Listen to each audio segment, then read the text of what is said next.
Assalamualaikum warahmatullahi wabarakatuh. Selamat pagi semua. Apa kabar kalian hari ini? Semoga kalian semua tetap selalu sehat dan selalu bersemangat.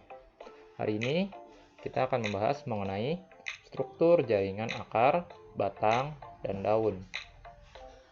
Langsung saja mari kita mulai. Yang pertama, kita akan membahas mengenai struktur jaringan akar. Silakan kalian ingat, apa fungsi dari akar? Ada yang ingat?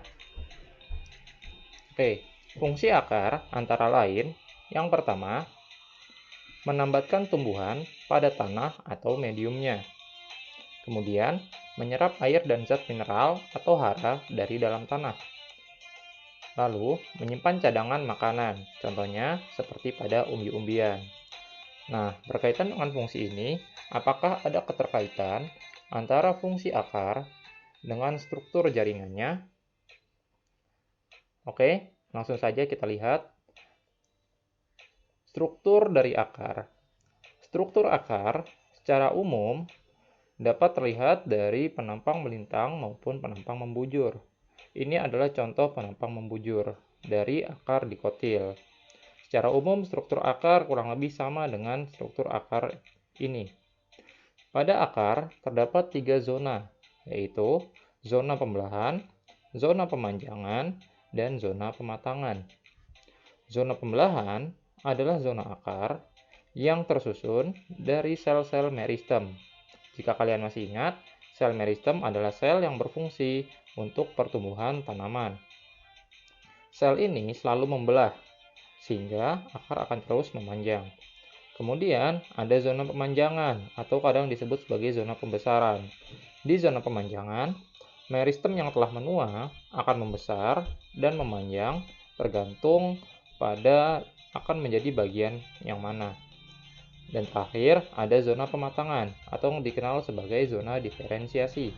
Pada zona diferensiasi, sel-sel yang tadinya seragam atau sel-sel meristem di sini berubah menjadi berbagai sel-sel jaringan lain, seperti contohnya menjadi sel epidermis, kemudian menjadi sel parenkim yang ada di korteks, kemudian ada sel floem dan sel xilem dan lain-lain. Nah, pada akar terdapat beberapa komponen khusus. Apa saja komponen khusus tersebut? Yang pertama, ada yang disebut tudung akar. Tudung akar berfungsi sebagai pelindung ujung akar pada saat akar tumbuh menembus tanah, sehingga meristem yang ada di belakangnya tidak rusak. Kemudian, ada pula rambut-rambut akar.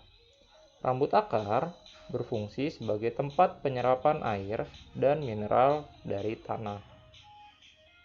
Kita lihat lagi bagaimana struktur akar dalam preparat melintang. Ini adalah dua jenis akar. Ini adalah akar dikotil, dan yang satu lagi adalah akar monokotil. Secara umum, susunan struktur jaringannya mirip.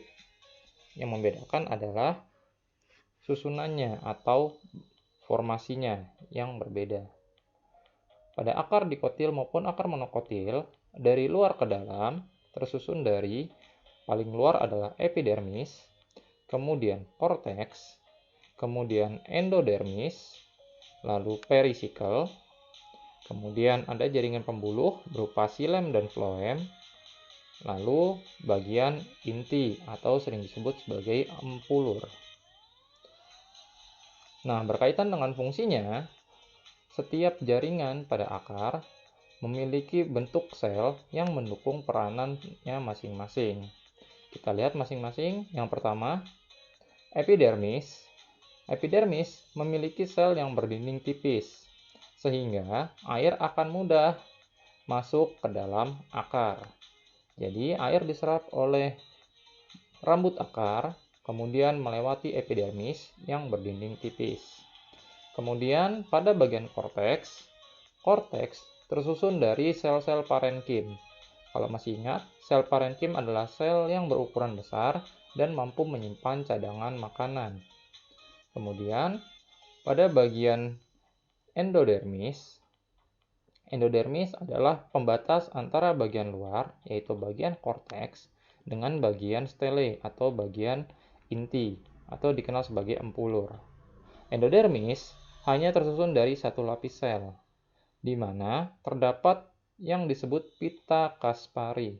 Struktur pita Kaspari ini mengatur jumlah masuknya air ke dalam inti akar atau ke dalam pembuluh yang ada di inti, yaitu xilem dan floem. Dan terakhir, ada perisikel. Perisikel berfungsi untuk membentuk percabangan pada akar. Lalu, di dalamnya lagi ada xilem dan floem. Jika kalian masih ingat, xilem membawa air dan zat hara, sedangkan floem membawa zat-zat hasil fotosintesis yang umumnya berupa gula. Baiklah, itu adalah struktur dari akar. Kemudian kita akan bahas selanjutnya mengenai struktur jaringan pada batang. Sebelum kita mulai, kita lihat kembali apa fungsi dari batang. Fungsi batang antara lain, yang pertama, menegakkan tubuh tumbuhan, kemudian menyalurkan air, mineral, dan makanan ke seluruh bagian tumbuhan, dan fungsi yang lain adalah menyimpan cadangan makanan. Apakah struktur jaringan pada batang mendukung fungsinya? Mari kita lihat. Ini adalah dua jenis batang. Ini adalah batang dikotil, sedangkan yang ini adalah batang monokotil. Apa perbedaannya? Pada batang dikotil, susunannya umumnya lebih teratur. Dapat kamu lihat, susunan antara ikatan pembuluh sangat teratur, mengelilingi empulur atau bagian inti. Sedangkan pada monokotil, ikatan pembuluhnya tersebar, ada yang di dalam dan ada yang di luar. Itu adalah perbedaan mendasar antara struktur dikotil dengan struktur monokotil. Sama seperti akar, batang memiliki susunan jaringan yang tersusun mulai dari luar ke dalam. Urutannya adalah dari luar adalah epidermis, kemudian jaringan korteks, kemudian kalau pada batang dikotil ada floem yang berada di sisi luar, lalu dibatasi oleh endodermis atau sel kambium, kemudian di dalamnya ada xilem, dan terakhir ada empulur atau sel inti. Sedangkan pada monokotil, dari luar adalah epidermis, kemudian korteks, dan di dalamnya terdapat ikatan pembuluh yang tersebar secara acak. Kita lihat bagaimana fungsi dari setiap jaringan tersebut. Pertama, jaringan epidermis pada batang umumnya dikenal sebagai kulit kayu. Pada saat menua, kulit kayu akan retak dan digantikan oleh sel-sel gabus. Kemudian pada korteksnya tersusun dari sel-sel parenkim yang mampu menyimpan cadangan makanan, sama seperti pada akar. Lalu, khusus pada batang dikotil, di antara xilem dan floem, ingat, floem yang ada di luar dan xilem yang ada di dalamnya. Di antara xilem dan floem, terdapat lapisan endodermis yang terdiri dari sel-sel kambium. Sel kambium ini adalah sel-sel meristem sekunder yang memiliki fungsi untuk memperlebar diameter batang, sehingga pada tumbuhan dikotil seperti mangga, lalu beringin, dan pohon-pohon lainnya, umumnya batangnya akan terus melebar. Berbeda dengan monokotil, yang ukuran batangnya dari awal tumbuh tidak berubah, seperti padi, rumput, dan lain-lain. Lalu, pertumbuhan pada xilem sekunder yang hanya ada di batang dikotil akan membentuk struktur melingkar yang dikenal sebagai struktur lingkaran tahun. Struktur lingkaran tahun ini dapat kamu lihat pada benda-benda yang terbuat dari kayu. Biasanya akan terlihat mata lingkaran tahun atau mata kayu. itu adalah struktur lingkaran tahun. Struktur lingkaran tahun menggambarkan seberapa usia pohon. Baiklah, itu adalah struktur jaringan pada batang. Kita lanjut yang ketiga, yaitu struktur jaringan pada daun. Kita kembali lagi membahas mengenai apa fungsi dari daun.